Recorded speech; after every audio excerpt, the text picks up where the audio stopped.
PV Anwar ഇന്ന് തെരഞ്ഞെടുപ്പ് നടന്നുകൊണ്ടിരിക്കുമ്പോൾ കാണിച്ച ഒരു പ്രവൃത്തി വലിയ വിമർശനത്തിന് വിധേയമായിക്കൊണ്ടിരിക്കുകയാണ്. അതായത് ആര്യാടൻ ഷൗക്കത്ത് വരുന്നു, കൈ കൊടുക്കുന്നു. സാധാരണഗതിയിൽ ഈ പറയുന്ന നേതാക്കളെല്ലാം കാണുമ്പോൾ തമ്മിൽ കൈ കൊടുക്കുകയും കെട്ടിപ്പിടിക്കുകയും ആലിംഗനം ചെയ്യുകയൊക്കെ ചെയ്യുന്നതാണ്.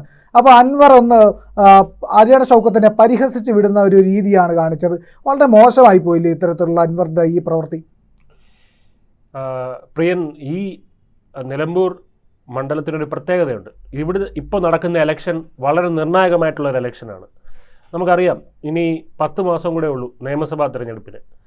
അപ്പോൾ ഈ ഒരു മണ്ഡലത്തിൻ്റെ ഒരു ചരിത്രം നമുക്കൊന്ന് പരിശോധിച്ച് നോക്കണം. ഇത് എന്തുകൊണ്ടാണ് ഇപ്പോൾ മത്സരിക്കുന്ന 3 പേർക്കും, അതായത് അൻവർ, പിന്നെ സ്വരാജ്, പിന്നെ ഷൗക്കത്ത്, ഇവർക്ക് 3 പേർക്കും ഈ ഒരു മണ്ഡലത്തിനോട് ഉള്ള താല്പര്യം എന്താണെന്ന് മനസ്സിലാക്കണമെന്നുണ്ടെങ്കിൽ നമ്മൾ ഇതിൻ്റെ ഒരു ചരിത്രം മനസ്സിലാക്കണം. അതായത് 7 പഞ്ചായത്തുകൾ, ഒരു മുനിസിപ്പാലിറ്റി, ഇതടങ്ങുന്ന ഒരു വലിയ മണ്ഡലമാണിത്. ആര്യാടൻ മുഹമ്മദും കെ കുഞ്ഞാലിയും ചരിത്രം കുറിച്ചൊരു മണ്ണാണിത്. അപ്പോൾ ഈ കുഞ്ഞാലിക്ക് ശേഷം ഒരു പാർട്ടി MLA എന്നുള്ളത്, ഒരു പാർട്ടി MLA നിയമസഭയിൽ എത്തിക്കുക എന്ന ലക്ഷ്യത്തോടെയാണ് ഇപ്പോൾ സ്വരാജ് എന്ന യുവമുഖത്തിനെ പാർട്ടി CPM നിലമ്പൂരിൽ ഇറക്കിയിരിക്കുന്നത്. അതായത് 19 വർഷത്തിന് ശേഷം പാർട്ടി ചിഹ്നത്തിൽ ഒരു മത്സരാർത്ഥി. അപ്പോൾ CPMൻ്റെ താല്പര്യം അതിൽ നിന്ന് മനസ്സിലായിട്ടുണ്ടായിരിക്കുമല്ലോ. 1967 മണ്ഡലം രൂപവത്കരിച്ചത് മുതൽ ചുരുങ്ങിയ കാലങ്ങളിലല്ലാതെ അവിടെ ഇടതിന് പ്രവേശനമില്ലായിരുന്നു. അപ്പോൾ ഈ അങ്ങനത്തെ ഒരു മണ്ഡലമാണത്. കോൺഗ്രസിൻ്റെ ശക്തമായൊരു മണ്ഡലമാണ്. അപ്പോൾ ഇവിടെയാണ് TK ഹംസയിലൂടെ പരീക്ഷിച്ച് വിജയിച്ച ഒരു സ്വതന്ത്രതന്ത്രം ഒടുവിൽ ഇറക്കിയിട്ട് LDF അവിടെ PV അൻവറിലൂടെ നടപ്പിലാക്കി. അങ്ങനെ അവിടെ നിലമ്പൂരിൽ ആധിപത്യം ഉറപ്പിച്ചു. അത് നമ്മൾ കണ്ടതാണ്. പക്ഷേ അതേ അൻവറാണ് ഇത്തവണ ഇടതിനും വലതിനും എതിരായിട്ട് അവിടെ നിൽക്കുന്നു എന്നുള്ളതാണ് ഈ ഉപതെരഞ്ഞെടുപ്പിൻ്റെ ഒരു അപ്രതീക്ഷിതമായിട്ടുള്ള ഒരു വൈരുദ്ധ്യം. അപ്പോൾ അതുകൊണ്ട് തന്നെ വോട്ടുകളുടെ വിള്ളലുകൾ ഈ ഒരു ഇലക്ഷൻ നിർണായകമാകുമോ എന്നുള്ളൊരു ചോദ്യം അവിടെ നിൽക്കുന്നുണ്ട്. അപ്പോൾ ഇവർ 3 പേരും ശ്രമിക്കുന്നത് എന്തിനാണെന്ന് നമുക്ക് മനസ്സിലാക്കാം. അപ്പം ആര്യാടൻ ഷൗക്കത്തിനെ സംബന്ധിച്ച് അവിടെ ഒരു ഇടതുവിരുദ്ധ തരംഗമുണ്ട്. അതിനെ യൂസ് ചെയ്യുക എന്നുള്ളതാണ്, അതിനെ കൃത്യമായി വിനിയോഗിക്കുക എന്നുള്ളതാണ് ഷൗക്കത്തിൻ്റെ താല്പര്യം.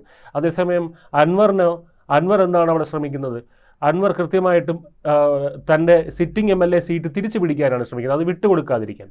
സ്വരാജിനെ ഇറക്കിക്കൊണ്ട് ഒരു കൃത്യമായ പാർട്ടി ചിഹ്നത്തിൽ നമുക്കൊരു മത്സരാർത്ഥി ഇറക്കി ഇതിനെ ഈ ഒരു മണ്ഡലത്തിനെ തിരിച്ചു പിടിക്കാനുള്ള കൃത്യമായ ഒരു അവസരം ഇതാണെന്ന് മനസ്സിലാക്കി ആണ് CPM അവിടെ സ്വരാജിനെ ഇറക്കിയിരിക്കുന്നത്. അപ്പോൾ നമുക്കറിയാം, ഇപ്പോൾ പോളിംഗ് ബൂത്ത് എന്ന് പറയുന്നത് നമ്മളെ കേരളത്തിൽ ഈ ഇലക്ഷൻ എന്ന് പറയുന്നത് ഒരു ഉത്സവ പ്രതീതിയുള്ള ഒരു കാര്യമാണ്. അവിടെ പല കാര്യങ്ങൾ സംഭവിക്കാറുണ്ട്, പല തമാശകൾ, പല കാര്യങ്ങൾ ഉണ്ടാവാറുണ്ട്. ഏതാണ്ട് ഒരു ഉത്സവ പറമ്പിൽ സംഭവിക്കുന്നത് പോലെ തന്നെയാണ്. അപ്പോൾ പോളിംഗ് ബൂത്ത് എന്ന് പറയുന്ന അവിടെ ഏതാണ്ട് ഒരു ഉത്സവ പറമ്പ് പോലെ തന്നെയാണ് അവിടെ ഇത്തരം രസകരമായ കാര്യങ്ങൾ അരങ്ങേറും. അപ്പോൾ രാവിലെ നമ്മൾ കണ്ടായിരുന്നു മാനദേവൻ ഹയർ സെക്കൻഡറി സ്കൂൾ, അതായത് ഇത് പോളിംഗ് നടക്കുന്ന ഈ 3 സ്ഥാനാർത്ഥികളും വന്ന് വോട്ട് ചെയ്ത പോളിംഗ് ബൂത്ത്. അവിടെ രാവിലെ സ്വരാജും പിന്നെ ആര്യാടൻ ഷൗക്കത്തും തമ്മിൽ കണ്ടുമുട്ടിയിരുന്നു. അവരൊരു മാധ്യമങ്ങൾക്ക് മുന്നിൽ ആലിംഗനം ചെയ്തിരുന്നു. അവരുടെ സൗഹൃദം അവരങ്ങനെ കാണിച്ചിരുന്നു. അപ്പോൾ അതുപോലൊരു സൗഹൃദപരമായിട്ടുള്ള ഒരു ഗസ്റ്റർ, അങ്ങനെ അതായിരുന്നു ഷൗക്കത്ത് അൻവറിനോടും കാണിച്ചത്. പക്ഷെ അൻവർ അതിനെ രാഷ്ട്രീയപരമായിട്ട് ഉപയോഗിക്കാനുള്ളൊരു അവസരമായിട്ടാണ് അൻവർ അതിനെ കണ്ടത്. അതായത് എല്ലാം ഒരു രാജതന്ത്രം എന്നുള്ള ഒരു ഏർപ്പാടാണ് അൻവർ അവിടെ പയറ്റി നോക്കിയത്. പക്ഷേ അത് അൻവറിന് തന്നെ തിരിച്ചടിയാകും എന്നുള്ളതാണ് കാരണം നമുക്കിപ്പം മനസ്സിലാക്കാൻ പറ്റുന്ന ഒരു കാര്യം, ഷൗക്കത്തിന് വളരെ അനുകൂലമായിട്ടാണ് അവിടെ ഒരു തരംഗം നിൽക്കുന്നത്, അല്ലെങ്കിൽ ജനവികാരം നിൽക്കുന്നതെന്ന് നമുക്കറിയാൻ പറ്റുന്നുണ്ട്. അപ്പോൾ ഇത് ഷൗക്കത്തിനെ പരിഹസിക്കുക എന്ന് പറയുന്നത്, അവിടെ ഇപ്പോഴും പോളിംഗ് കഴിഞ്ഞിട്ടില്ല. മനസ്സിലാക്കേണ്ട ഒരു കാര്യം അതാണ്. പോളിംഗ് ഇപ്പോഴും അവിടെ നടന്നുകൊണ്ടിരിക്കുകയാണ്. അപ്പോൾ ഒരുപക്ഷെ ആളുകൾ ചിലപ്പോൾ മാറി ചിന്തിക്കാൻ വരെ സാധ്യതയുള്ള ഒരു കാര്യമാണ് അൻവർ വളരെ ബുദ്ധിപൂർവം അവിടെ കാണിച്ചത്. ബുദ്ധിപൂർവം എന്ന മട്ടിൽ കാണിച്ചത് അതൊരു മണ്ടത്തരമായി ഭവിക്കാനാണ് സാധ്യത ഉണ്ടാകുന്നത്. അപ്പോൾ ഇതിന് അൻവർ എന്താണ് പറഞ്ഞതെന്നുള്ള വിശദാംശങ്ങളിലേക്ക് നമുക്ക് കൂടുതൽ കടക്കാം.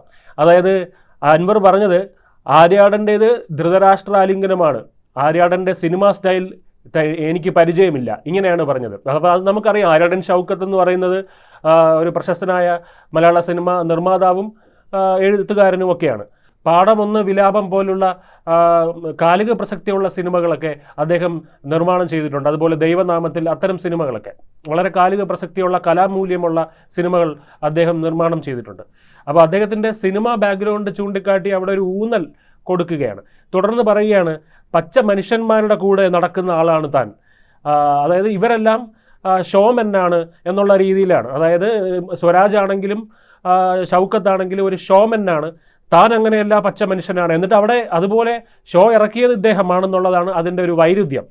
അപ്പോൾ മാധ്യമ പ്രവർത്തകർ ചോദിക്കുന്നുണ്ട്, രാവിലെ ആര്യടൻ ഷൗക്കത്തും സ്വരാജും മാധ്യമങ്ങൾക്ക് മുന്നിൽ ആലിംഗനം ചെയ്തിരുന്നു, എന്തുകൊണ്ടാണ് അങ്ങ് ഇങ്ങനെ പറഞ്ഞതെന്ന് ചോദിക്കുമ്പോൾ അതിനെ അദ്ദേഹം മറുപടി കൊടുക്കുന്നത്, അത് രണ്ട് അഭിനേതാക്കൾ തമ്മിലുള്ള കെട്ടിപ്പിടുത്തം മാത്രമാണ്, സൗഹൃദമാകാം, പക്ഷേ അതിൽ ആത്മാർത്ഥത വേണം, അതിന് പിന്നിലൂടെ പാര വയ്ക്കുന്നത് ഒരിക്കലും സൗഹൃദമായി കാണാൻ പറ്റില്ല. അതായത് അദ്ദേഹം എന്തായാലും നമ്മൾ എതിർ പാർട്ടിയിലുള്ളവരാണ്, അപ്പം നമുക്ക് സൗഹൃദമില്ല എന്നുള്ളത് വ്യക്തമല്ലേ, പിന്നെ എന്തിനാണ് കെട്ടിപ്പിടിക്കുന്നത്? അപ്പോൾ അങ്ങനെ കെട്ടിപ്പിടിക്കാൻ പറ്റണമെന്നുണ്ടെങ്കിൽ അതിലൊരു ഗൂഢാർത്ഥമും കൂടെ ഉണ്ട്, അതിൽ ഒരു ഹിഡൻ മീനിങ് എന്ന് നമുക്ക് പറയാം. അതായത് കെട്ടിപ്പിടിക്കാൻ പറ്റുന്നുണ്ടെങ്കിൽ അവർ തമ്മിൽ എന്തെങ്കിലും ഒരു അന്തർധാര ഉണ്ടായിരിക്കും എന്ന് തന്നെയാണ് ഇദ്ദേഹം സൂചിപ്പിക്കുന്നത്.